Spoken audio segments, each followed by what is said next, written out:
paz. Como estamos? Estamos bem? Amém. Opa, obrigado. Bom, nosso objetivo hoje é darmos continuidade ao assunto que temos tratado. Esse mês, no mês de maio, nós estamos falando sobre comunhão e igreja e vida de corpo. Então, nós passamos aí já 3 domingos abordando esse assunto. Nós iniciamos falando sobre o que é a igreja e o significado de como que ela deve ser comparada ao corpo e as implicações dessas comparações. Nós falamos de diferenciação entre comunhão e convivência e exploramos bem isso hoje na EBD. Falamos também no domingo passado sobre dons, abordando o significado de dons e a diferença de dons e habilidades. E hoje nós falaremos, tal qual falamos na EBD, sobre um assunto bem delicado chamado disciplina eclesiástica. Esse é o nosso principal objetivo hoje. Então, o texto separado para lermos nessa manhã é o texto de Mateus, Evangelho de Mateus, capítulo 18. Nós iremos ler do versículo 15 ao 20. Evangelho de Mateus, capítulo 18. Leremos do 15 ao 20.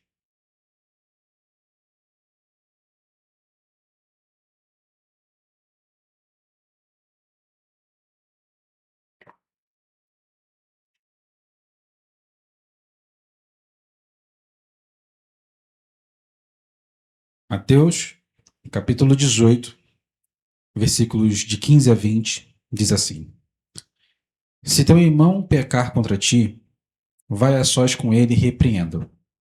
Se te ouvir, ganhaste teu irmão. Mas se ele não te ouvir, leva ainda contigo mais uma ou duas pessoas, para que toda palavra se confirme pela boca de 2 ou 3 testemunhas. Se ele se recusar a ouvir, dize à igreja. E se também se recusar a ouvir a igreja, considera-o gentio e publicano. Em verdade vos digo, tudo quanto ligardes na terra terá sido ligado no céu, e tudo quanto desligardes na terra terá sido desligado no céu. Ainda vos digo mais: se 2 de vós na terra concordarem em pedir acerca de qualquer questão, isso lhe será feito por meu Pai, que está no céu. Pois onde 2 ou 3 se reúnem em meu nome, ali estou no meio deles. Senhor, essa é a tua palavra. E te pedimos, Senhor, seja conosco. Tem misericórdia, Senhor, de mim e fala com a tua igreja, não por mim, mas apesar de mim. Seja conosco e abre os nossos corações. Amém. Bom, texto conhecido que nos traz alguns confrontos. Pensando sobre essa mensagem, eu lembrei de algumas situações pelas quais eu acredito que a gente passa. Afinal de contas, imagine que a gente está conversando com alguém que, de repente, não é nem uma pessoa tão próxima de nós, é um amigo de um amigo, um conhecido, e a gente se depara no meio dessa conversa reparando uma coisa muito constrangedora. Tipo, a pessoa tá com a camisa do lado do avesso, tá com a etiqueta aparecendo. E aí a gente fica naquele grande impasse. Será que eu falo alguma coisa? Porque talvez numa roda de conversa seria muito, muito constrangedor a gente parar a conversa e falar assim: ó, querido, tem uma casca de feijão no seu dente. Talvez a gente não teria uma coragem de dizer isso no meio da conversa. E a gente fica nesse impasse: será que eu falo? Será que eu não falo? Será que eu abordo essa questão que é constrangedora ou não? Às vezes essas questões constrangedoras, elas são mais profundas. E principalmente quando nós percebemos os impactos que uma fala nossa pode causar. Imagine em contexto familiar, por exemplo. A gente sabe que tem aquele familiar que sempre erra na mesma coisa ou faz sempre a mesma coisa errada e gera um grande transtorno familiar. E a gente sabe que talvez, se a gente for falar de verdade o que precisa ser dito, vai causar uma grande repercussão. E a gente fica com receio de causar essa grande repercussão. A gente tem aquele receio, aquele medo de talvez causar o desconforto. E a gente se priva, não fala, a gente prefere não dizer, prefere não entrar no assunto espinhoso. Só que na medida em que as coisas vão acontecendo, dependendo do problema que é causado, essa decisão de não entrar no assunto espinhoso revela talvez uma indiferença nossa ao assunto, ou uma indiferença nossa à pessoa. E cada vez que esse tempo, que as oportunidades vão passando, a gente vai se afastando disso, com desculpas que parecem ser perfeitas, do tipo, eu não posso tomar conta da vida do outro. Ah, foi a decisão que ela tomou, não tem nada a ver com isso. A grande questão é que muitas das vezes esse comportamento ele se faz presente dentro do nosso meio, no corpo de Cristo. Só que pensar assim, estando aqui, não é correto. Pensar desse jeito, pertencendo a uma congregação, revela, na verdade, muito mais um problema dentro de nós do que dentro do outro. E é sobre isso que a disciplina eclesiástica nos ensina. O quanto que deve haver em nós amor, não somente para falar, mas também para ouvir. E esse texto, o texto separado, ele é um texto que ele, conforme nós lemos, ele é bem direto no que trata a esse assunto.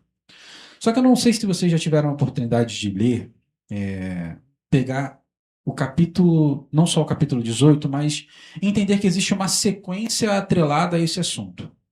O Evangelho de Mateus é um evangelho cercado de alguns discursos de Jesus, se não me engano são 5, e esse discurso aqui é o quarto discurso dele, em que ele fala especificamente sobre a necessidade da disciplina e fala sobre perdão. Só que para a gente entender por que Jesus ele aborda esse assunto, é importante que a gente volte aí pelo menos um capítulo.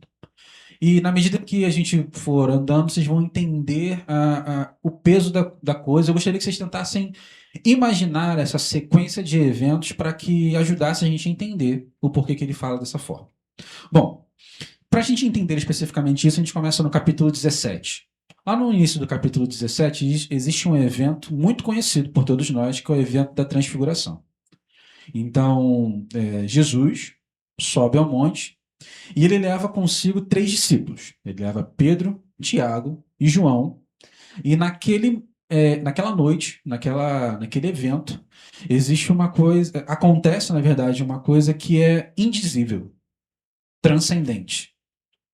Elias, Moisés, Jesus, uma voz vinda do céu, e torna todo aquele momento, todo aquele acontecimento como algo que eles não conseguiam explicar, dizer, falar, um ponto fora da curva. E lá naquele momento, com esses 3 discípulos, em que eles maravilhados enxergam algo que eles só viriam talvez no porvir, eles veem Jesus transfigurado. Depois daquele evento, depois de grande temor e tremor, Jesus fala uma coisa para eles. Jesus diz assim, ó, não conte para ninguém o que vocês viram. Não fale. Esperem até que aconteça a morte e a ressurreição. Então existe um evento que é absurdo, que é fora da curva, algo que humanamente inexplicável, e Jesus pede àqueles homens segredo. Logo após esse acontecimento, isso que eu estou falando com vocês, eles acontecem, é narrado nos 3 evangelhos sinóticos, tá? Em Mateus, Marcos e Lucas. Logo após esse evento, eles descem daquele monte e, na medida que eles estão descendo, o texto de Lucas vai dizer que eles passam a noite lá. Então, ao iniciar o dia, eles estão descendo do monte. Lá embaixo, eles encontram uma confusão acontecendo.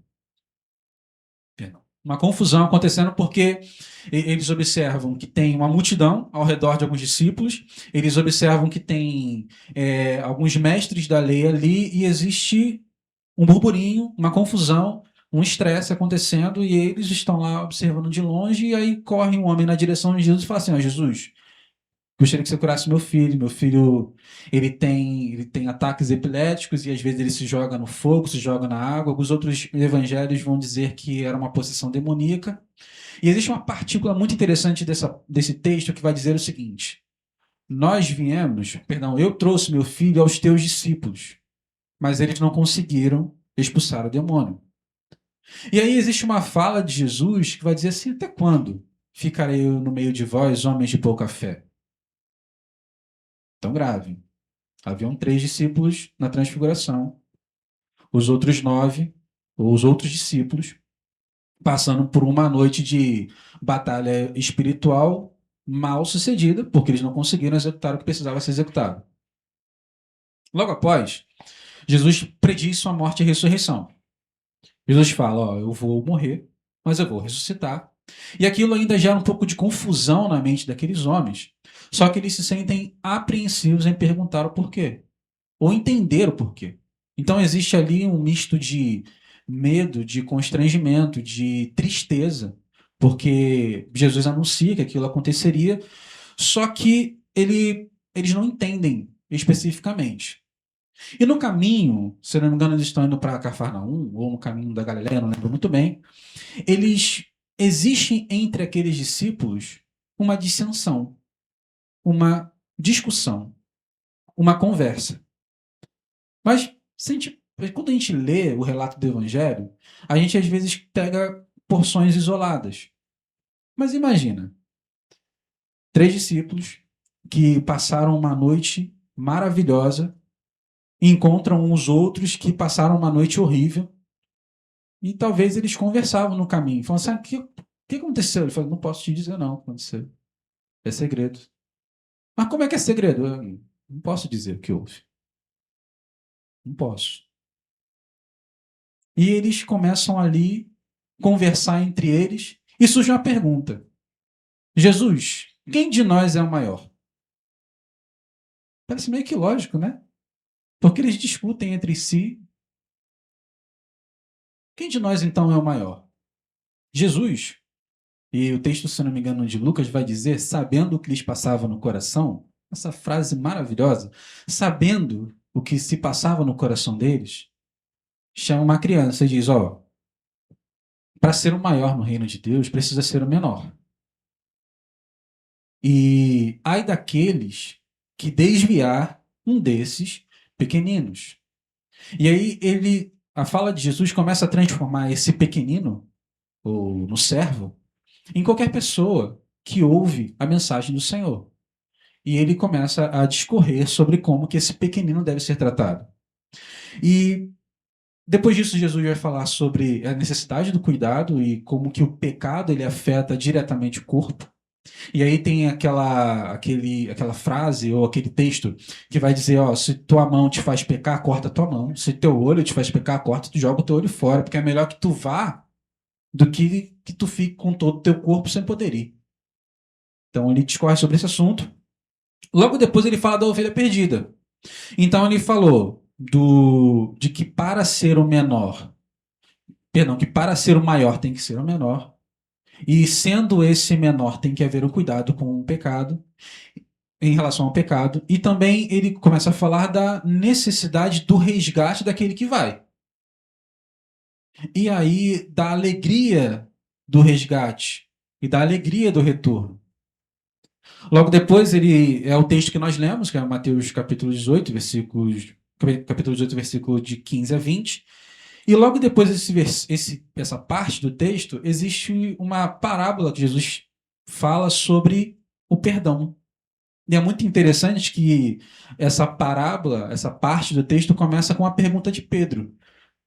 Jesus, como que deve fazer? Quantas vezes eu devo perdoar aquele que peca contra mim? Lembra? Não é um caso isolado. É algo que aconteceu no caminho. E é interessante que os outros evangelhos, eles não relatam especificamente essa parte, mas quando eles relatam esses acontecimentos, eles tratam de 2 coisas que são muito interessantes. Primeiro é João, que vai perguntar ao Senhor sobre a exclusividade da operação da libertação. Ele vai dizer assim: ó, Jesus, tinha um homem que estava expulsando o demônio no teu nome. Eu proibi. Por que proibiu? Porque ele não fazia parte do nosso grupo. Ele não estava lá vendo Moisés e Elias. Não estava conosco. E Jesus repreende ele e fala assim, cara, aquele que não é contra nós é a nosso favor. Logo depois, Jesus manda alguns homens prepararem o caminho, porque eles iriam viajar, iriam passar a noite numa cidade. E eles têm a notícia de que não seriam bem recebidos em Samaria. E João e Tiago perguntam, Senhor, quer que oramos e façamos descer fogo do céu para consumi-los? Jesus fala assim, não, não é isso. Não é assim. E o que essa sequência de eventos nos mostra? Que no meio de nós pode haver pecado. No meio de nós, de forma muito santa, de forma muito santificadora, entre aspas, pode haver um grande desejo de superioridade. No meio de nós, de forma às vezes imperceptível, de forma muito sutil, podem haver desejos que não deveriam haver. Podem haver atitudes que não deveriam existir. Podem haver descontentamentos. Podem haver dissensões, disputas, competições no meio de nós. Se com eles, com Jesus havia, de coisas que eles estavam fazendo diretamente em prol do reino de Deus, imagine no nosso meio. É possível. E esse texto ele traz justamente nessa porção a forma como nós devemos lidar quando esse tipo de coisa acontecer. Porque, irmãos, isso vai acontecer. Nós somos pecadores. E o que nos diferencia do mundo é a nossa luta contra o pecado, não o fato do pecado existir em si. Porque, querendo ou não, é uma realidade em comum a todos nós. Mas o que vai nos diferenciar é justamente essa luta. E aí, entendendo isso, Jesus vai nos mostrar como devemos lidar com esse tipo de acontecimento. E é por isso que a gente vai falar sobre disciplina eclesiástica. E aí a gente vai percorrer versículo a versículo e depois a gente vai trazer 4 aplicações e uma conclusão. O versículo 15 diz assim, ó, se teu irmão pecar contra ti, vai a sós com ele e repreenda-o. Se te ouvir, ganhaste teu irmão. O texto ele inicia a partir de uma realidade muito presente. Aquilo que eu acabei de dizer. É real, é factível que entre nós pode haver problema. Que entre nós podem haver espinhos. Podem haver dificuldades. É interessante que quando fala se teu irmão pecar contra ti, às vezes não. E essa parte o contra ti, a gente pode até retirar para entender se teu irmão pecar. E a gente vai entender isso um pouquinho mais na frente. Então, nós precisamos entender que, havendo entre nós espinhos, porque eles haverão, eles existirão, cabe a nós algumas atitudes, cabe a nós um caminho de resolução desse problema. A primeira coisa que essa parte do texto nos mostra é que o pecado ele não age de forma isolada. E seria muito ingênuo da nossa parte acharmos que o pecado ele acontece numa área da nossa vida e somente ele fica ali e não repercute em nenhuma outra questão. Muito leviano pensar assim. O pecado ele tem efeitos que ultrapassam a nossa capacidade de contê-lo. Quando aquilo que fazemos muitas das vezes repercute de forma que a gente não imagina. Não só na nossa vida. E é muito incorreto achar, não só necessariamente o pecado, mas principalmente a insistência em algum erro. É muito errado acharmos que isso não vai repercutir de alguma forma em outro lugar. Atinge, fere o outro, fere alguém. A insistência num erro machuca alguém. E não só aqueles que estão no nosso círculo mais próximo. Se nós entendemos que vivemos em comunhão, nós entendemos que somos interdependentes. Nós dependemos uns dos outros, nós pertencemos uns aos outros. E depender e pertencer incorre no fato de que algumas atitudes, sejam elas positivas ou negativas, elas geram repercussões. Então, o pecado do meu irmão, por obrigação, me afeta diretamente. O meu pecado, por obrigação, afeta diretamente alguém. E esse primeiro versículo nos mostra isso. Que é importante que a gente entenda o quanto que o pecado ele gera alguma consequência. Pensa, por exemplo, no povo de Israel. Deus usa Moisés e usou vários outros líderes para dar vários direcionamentos para o povo. Faça aquilo, não faça assim. Quando entrar na terra, faça desse jeito, não faça de outro jeito. Só que quando às vezes uma família, uma pessoa pecava, todo o povo era punido por aquilo ali. E é justamente isso. Por quê? Porque o pecado de uma pessoa do povo atinge todo o povo.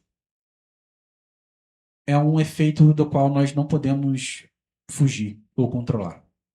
Então, cabe a nós, primeiro, a compreensão desse senso de responsabilidade, do quanto que nossas ações elas geram repercussões. Outra coisa muito importante que o texto vai dizer é que o primeiro contato para a resolução tem que ser, de fato, pessoal e íntimo. Se teu irmão pecar contra ti, vá até ele. E quando eu estava estudando sobre isso daqui, encontrei uma frase que resume muito bem como nós devemos lidar com isso. Diz assim, ó: a esfera do confronto deve ser do tamanho da esfera do pecado. Vou repetir. A esfera do confronto deve ser, por obrigação, do tamanho da esfera do pecado. O que eu estou querendo dizer? Se por algum acaso um irmão te ferir, a esfera da resolução tem que ser entre você e o irmão. Não pode ser entre você, o irmão e algumas outras pessoas. Porque ele só feriu a você. Então, a esfera da resolução tem que ser do tamanho da esfera do pecado. O que nos deve levar a entender a necessidade de preservar a vida do outro. Porque o princípio da disciplina eclesiástica não é para que todo mundo ande certinho necessariamente. Existem razões para isso.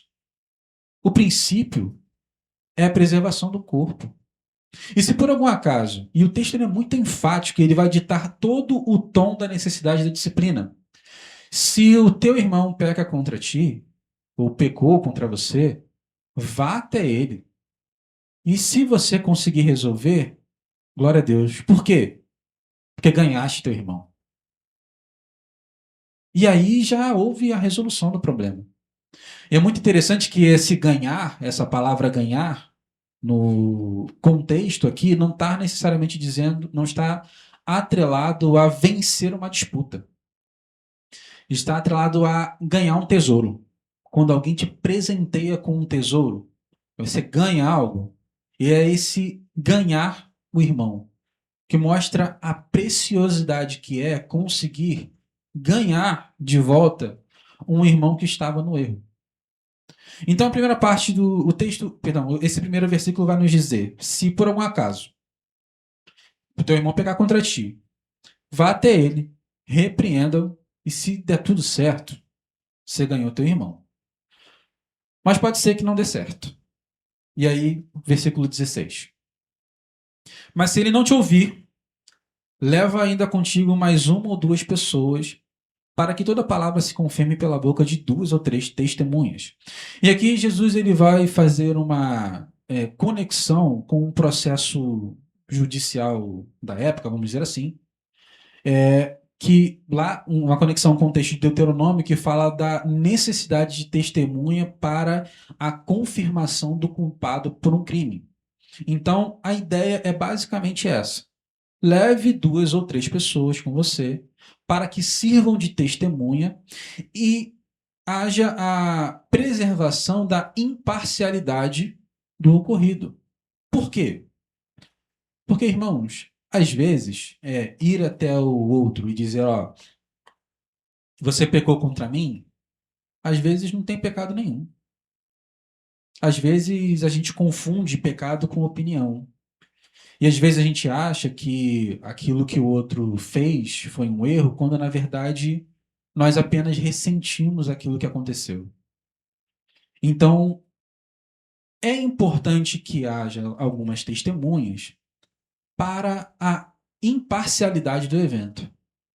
E é justamente isso que o texto vai nos trazer, porque é a mesma lógica que era aplicada para a condenação de um crime.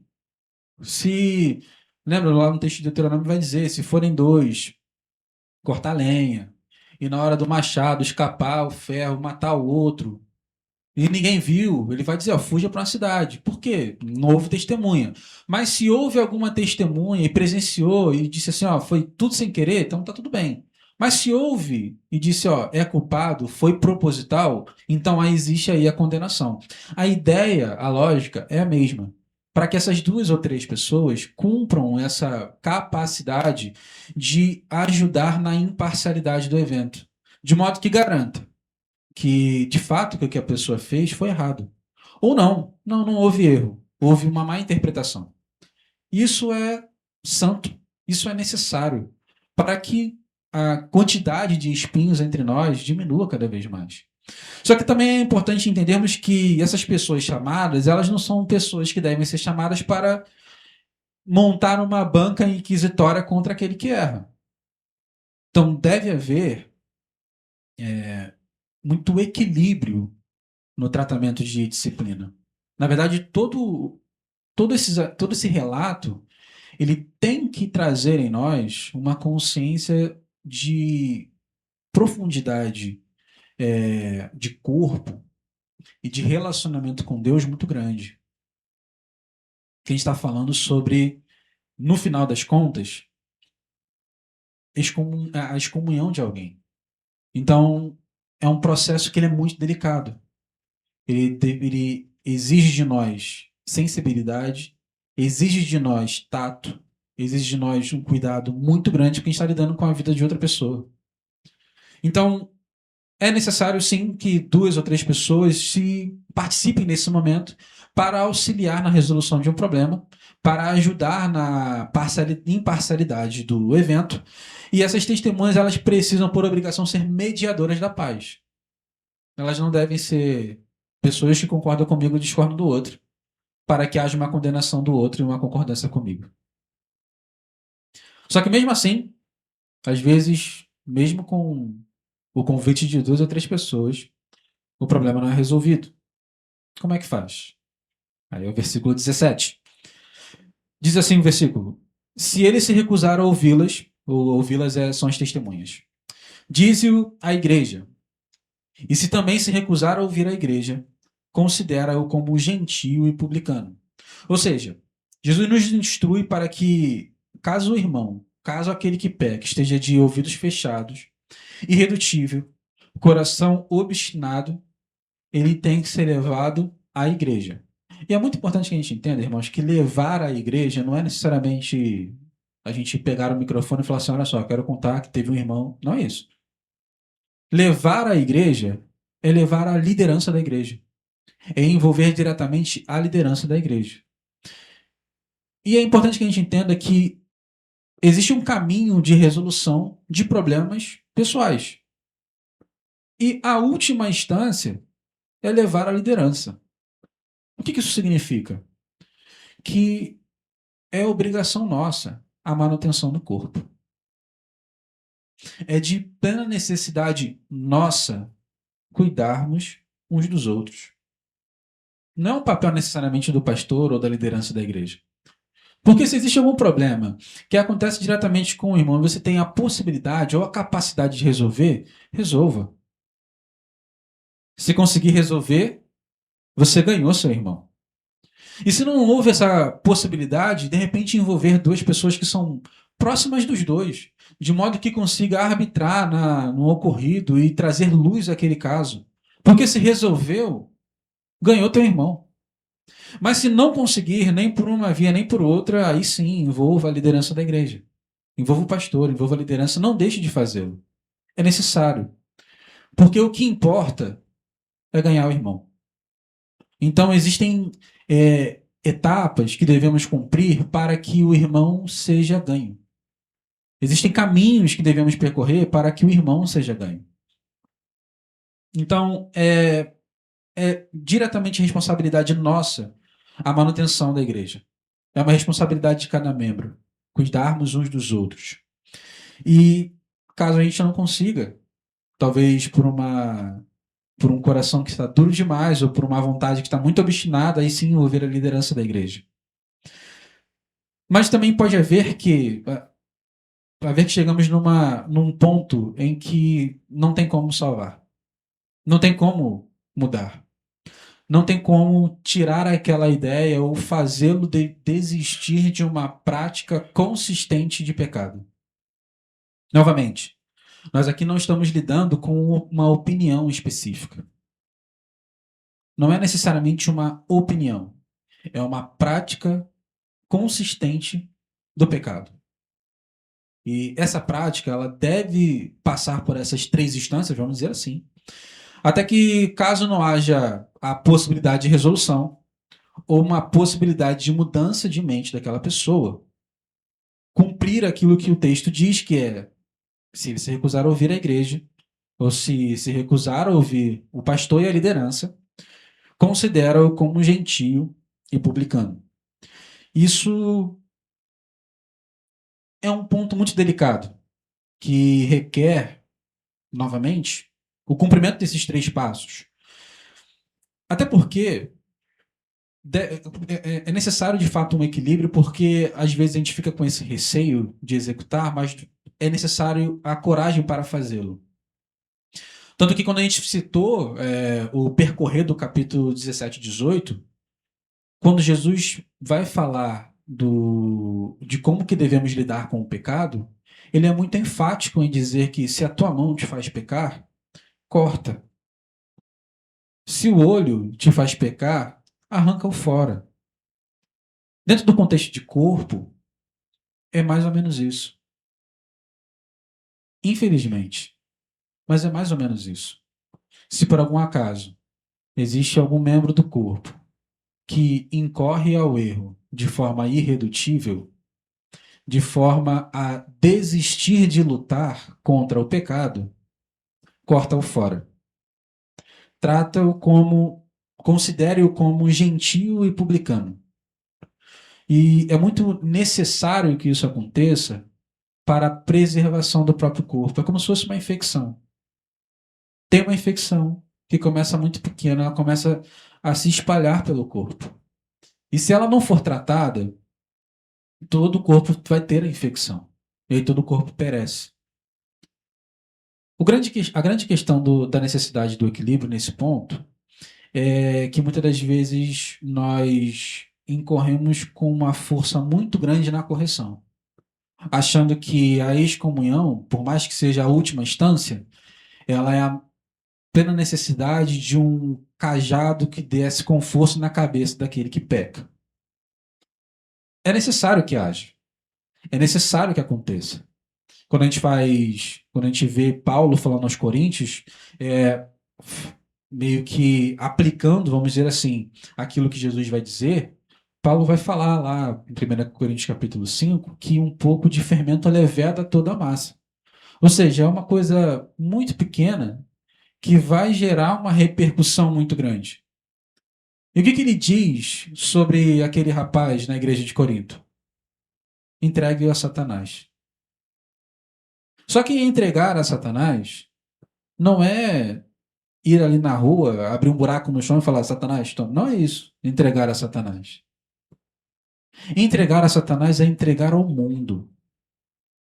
Mas o que Paulo fala lá? Ele diz o seguinte, entregar esse homem a Satanás para a destruição da carne, para que o espírito seja salvo no dia do Senhor. E aí está o ponto. O objetivo continua sendo salvar o outro. Ganhar o outro. Mas Jesus diz o seguinte, considera-o como gentio e publicano. Pessoas de fora. Externos. Aqueles que não faziam parte do povo. Irmãos, para quem era o destino da pregação do evangelho? Não era para esses homens? Ou seja, considerar esses homens, aqueles que obstinadamente incorrem no erro e não mudam, considerá-los como gentios e publicanos, é considerar essas pessoas como plenamente necessitados de evangelização, plenamente necessitados de conhecer a obra de Cristo. E considerá-los como intensamente necessitados da obra de Cristo significa que deve haver naqueles que entendem e participam do corpo um grande desejo de evangelizá-los, não de tratá-los como escória, não de tratá-los como excluídos necessariamente do corpo, não de tratá-los como inimigos, mas tratá-los como aqueles que estão entregues a Satanás, necessitados da obra, do conhecimento da obra de Cristo.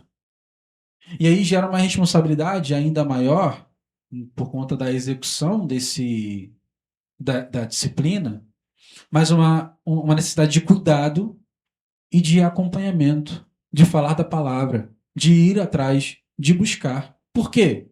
Porque é essa a ordenança. Não é gerar inimigos por aí porque discordo da igreja.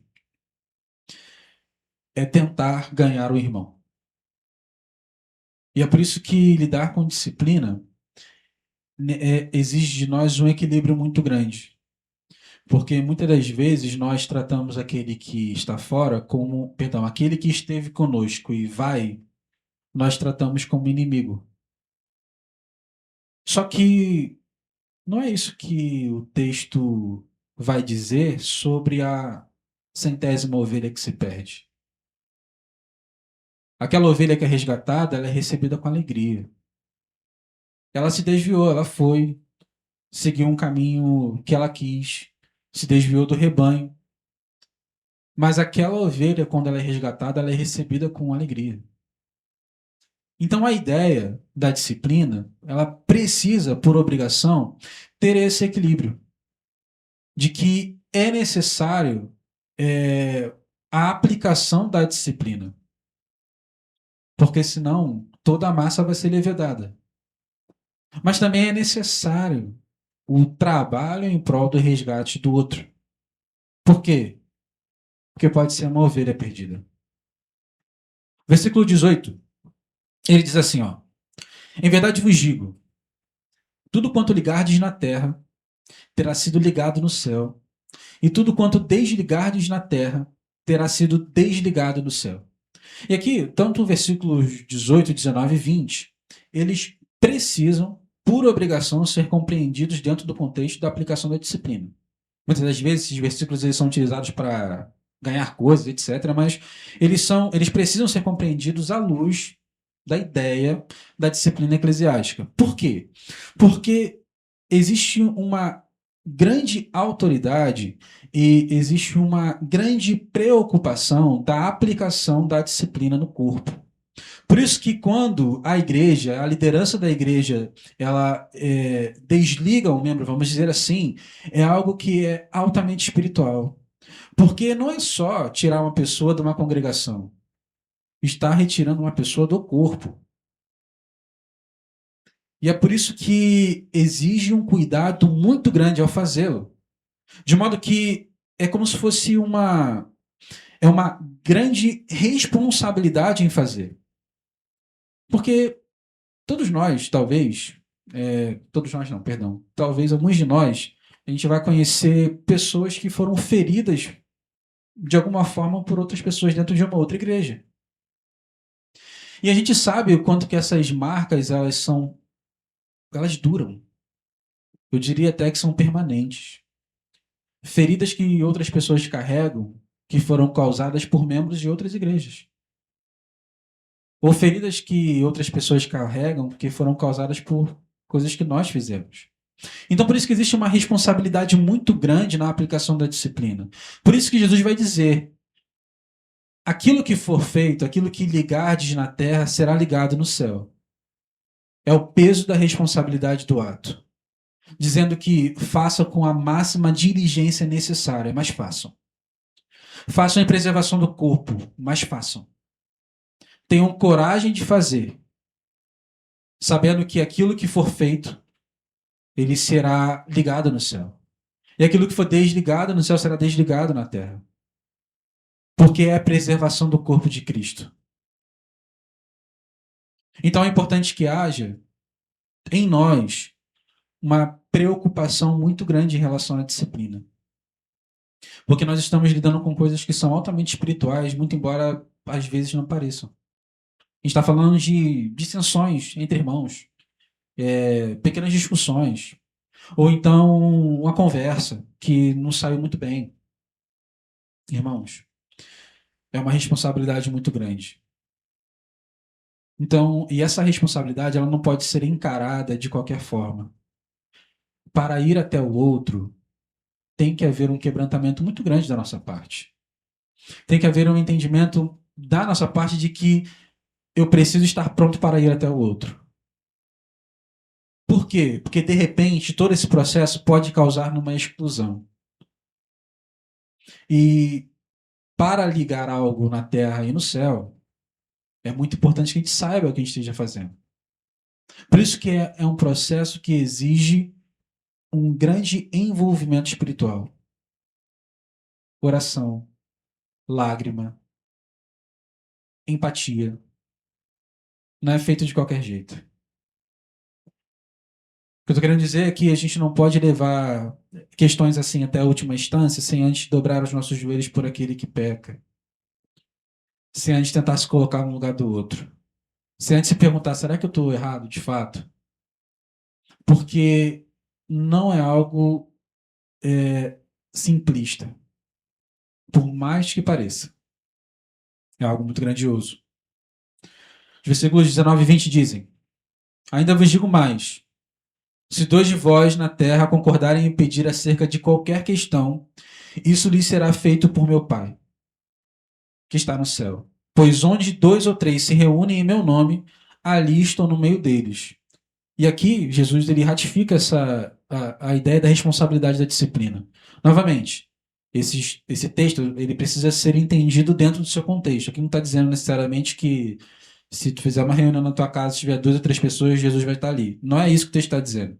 Ele está dizendo o seguinte, que na aplicação da disciplina, em que você chamou duas ou três pessoas, e aí você tentou resolver, envolveu a igreja, não resolveu, tem a dificuldade, ele está dizendo assim, ó, tenha coragem de fazer. Por mais difícil que seja, independentemente do escândalo, eu vou estar contigo. Seja corajoso. Seja corajoso na preservação do corpo. Seja corajoso com o intuito de ganhar teu irmão. Não fique com medo de fazer. Não fique com receio de fazer. Faça, mas faça em amor. Não deixe de fazê-lo, porque deixar de fazer é deixar de preservar o corpo de Cristo. E deixar de preservar o corpo de Cristo é tornar disponível a igreja para um julgamento externo. E precisamos blindar o outro, blindar a igreja. E cabe a nós coragem. É necessário coragem. Porque de repente é um assunto que é espinhoso. De repente é um assunto que fere. De repente é um assunto que pode causar grande repercussão.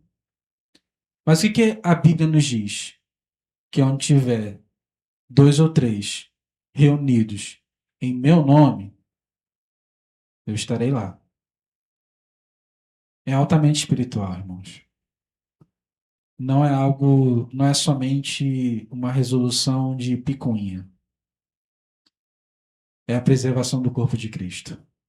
E deve haver em nós um grande desejo e coragem de tratar isso à altura que necessita. Não para que nós, e aí é por isso que é importante um quebrantamento, não só daquele que ouve a disciplina, mas daquele que aplica. Porque muitas das vezes, quando a gente fala, se a gente isoladamente falar disciplina eclesiástica, a gente vai pensar todo esse processo, vamos dizer assim, jurídico eclesiástico, de expulsar alguém com toda a autoridade necessária, como se fossem reuniões de júris que vão dizer assim, ó, expulsa. Não merece estar entre nós. Só que não deve ser assim. Ou seja, deve trazer em nós um grande quebrantamento. Porque é uma parte do corpo que pode ser cortada fora. E cortar uma parte do corpo fora dói. Se não dói, tem algo que está errado. Precisa doer. Precisa a gente querer não cortar. Precisa a gente tentar salvar sempre. E se não houver esse desejo em nós, a gente está demonstrando que a carnalidade está em nós. Não somente no obstinado ao pecado. Por isso que tem que ser um olhar para dentro primeiro. Para que haja uma consciência do quanto precisamos preservar o corpo de Cristo. Excluir alguém não pode ser uma coisa fácil.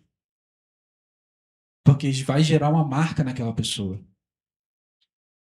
E se a gente lembrar, Jesus é muito enfático quando ele diz: ai daqueles que fizer desviar dos meus pequeninos. Ai daqueles. É muita inconsequência. Ou então é muita loucura agir em nome de Deus na expulsão de alguém, sem o aval de Deus. Agir de causa própria contra o outro, sem a presença de Deus. É loucura. Ai daquele que fizer desviar um dos meus pequeninos. Tem que haver esse temor em nós. Porque, de repente, numa ação de resolver um problema que, de repente, não é, nós expomos vidas, nós marcamos alguém. Mas também deve haver em nós o entendimento de que, às vezes, aqueles que vêm até nós falar sobre problemas que viram em nós é a ação do Espírito de Deus em nos levar de volta a um caminho. Não é um assunto simples, porque mexe diretamente com o nosso ego, mexe diretamente com todas as muralhas que nós construímos ao decorrer do tempo. Pertencer ao corpo não é algo fácil, é exigente, porque exige participação ativa. Exige participação ativa na preservação do próprio corpo. Só que essa participação ativa, ela é necessária, ela nos impele, ela nos obriga a desconstruir algumas defesas que nós levantamos às vezes. E às vezes essas defesas nos impedem de ir até o outro, ou nos impedem do outro vir até nós. Mas é necessário. É importante que aconteça para a preservação do corpo. É importante que aconteça para que a Igreja de Cristo seja preservada. O testemunho dessa igreja seja preservado. Existe uma reputação a zelar, seja ela na cultura ou espiritual. Mas deve haver coragem de exercer a disciplina para que o corpo se mantenha coeso. E talvez, se necessário, o corpo seja salvo sem um braço ou sem uma perna. O que não pode é cortar um braço e uma perna sem que doa, porque é muita inconsequência. 4 aplicações para nós.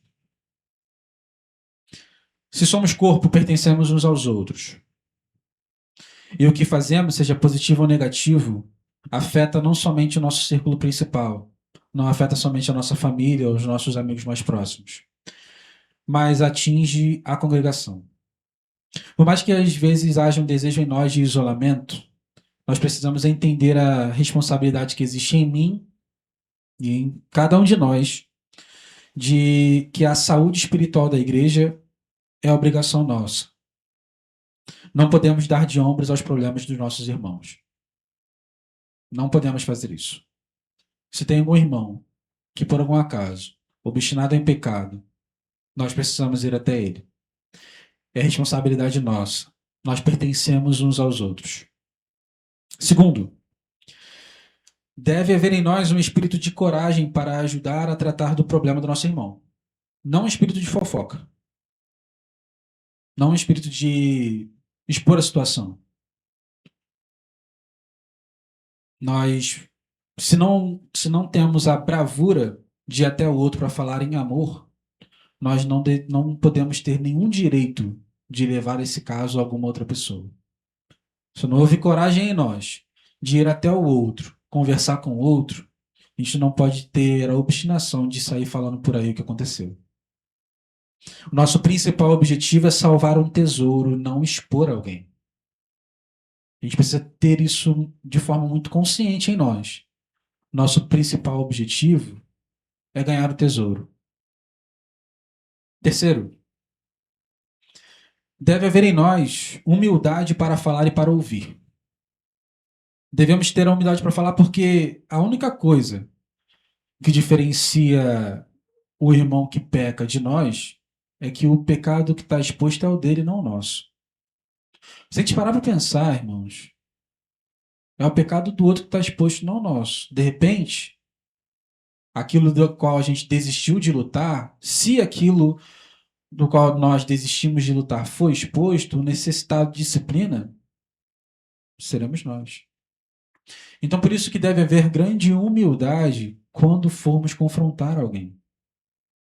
Porque o que nos separa é o que só ele que foi exposto.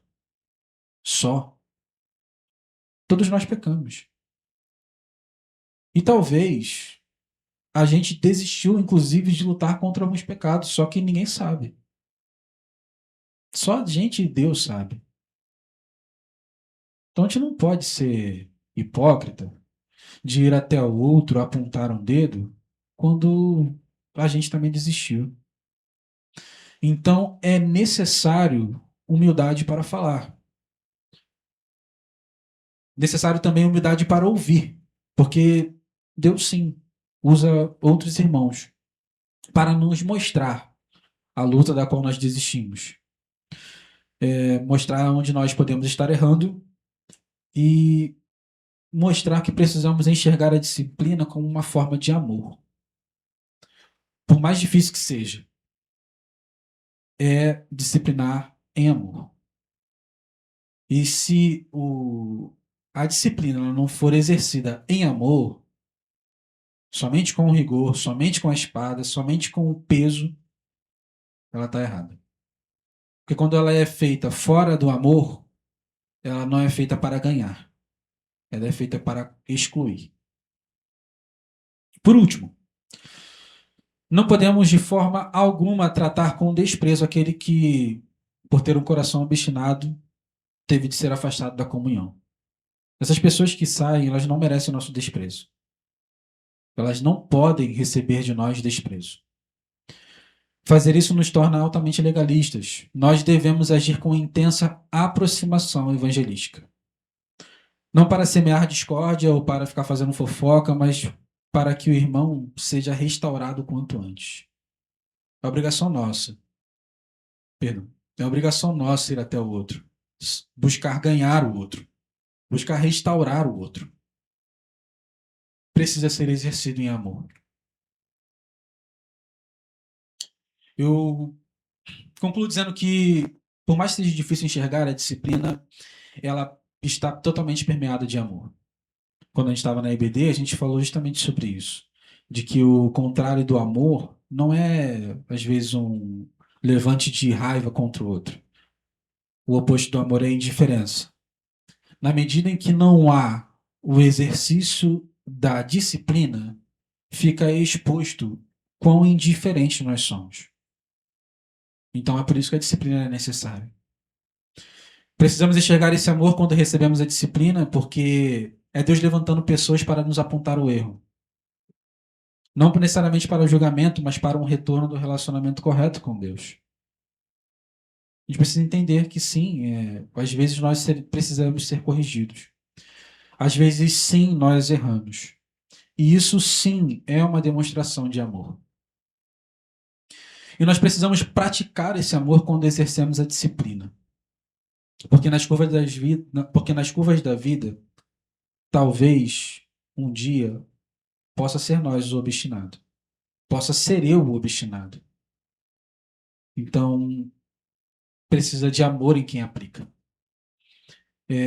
Sem contar que o principal objetivo é encontrar a ovelha que se perdeu, não continuar o rebanho sem ela. Quando estava estudando sobre esse assunto, eu lembrei, tem uma história que ela mexe muito comigo na Bíblia. É uma das histórias mais conhecidas que tem, porque ela está lá no livro de Gênesis, principalmente porque ela é permeada de alguns mistérios e de algumas perguntas das quais a gente não tem respostas diretas. E se a gente parar para ser bem honesto, às vezes a gente se encontra nela mesmo sem querer. Falo da história de Caim. Caim, ele, a gente quando aprende isso desde pequenininho, a gente aprende a enxergar um vilão, um homem que matou o próprio irmão, o primeiro homicida da Bíblia. Mas se a gente lembrar um pouco da história, a gente vai encontrar uma pessoa que foi rejeitada por Deus. E eu não estou aqui justificando o ato de Caim, por favor. Não é isso. Mas a gente vai encontrar uma pessoa que foi rejeitada por Deus.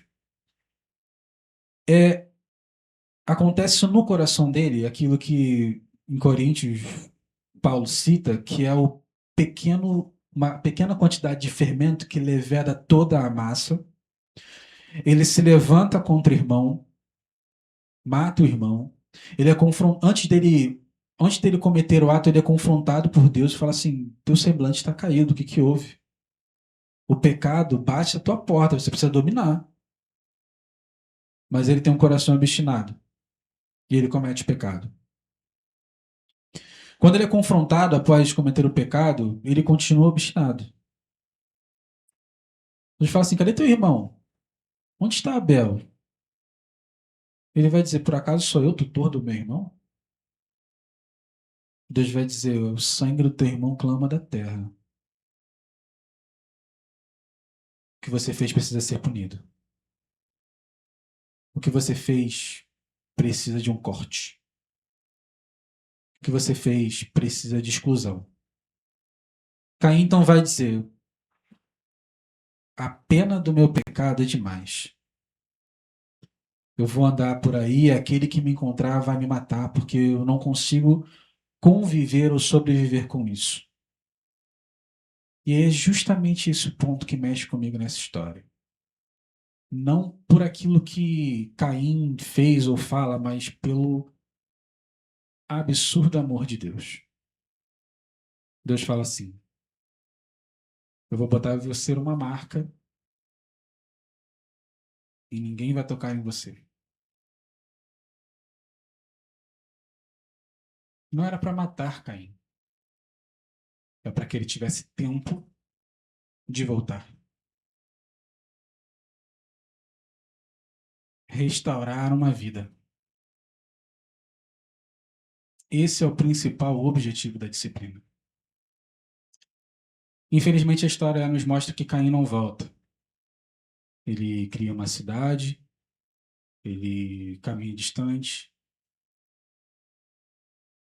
mas Deus nos ensina, desde sempre, que o principal objetivo é ter tempo para que Caim voltasse.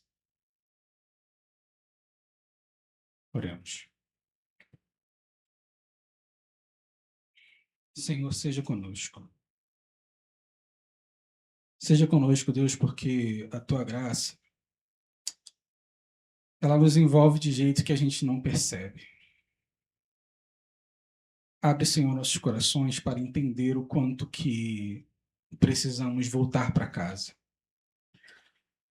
Abre, Senhor, nosso coração para entender o quanto que precisamos lutar pelo outro. Abre, Senhor, nossas mentes e corações para entender que a tua verdade, ela precisa sim estar acima de qualquer coisa, de modo que todo esforço necessário para ganhar alguém deve ser utilizado. Senhor, nos ajude, nos dê coragem de ir atrás daqueles que se perderam, mas também, Senhor, nos dê coragem de confrontar aqueles que carregam em si um pouco de fermento. Nos faz, Senhor, ter um grande amor pelo corpo, de modo que nós venhamos preservar esse corpo. Não para uma glória própria nossa, mas para a glória e honra do teu nome.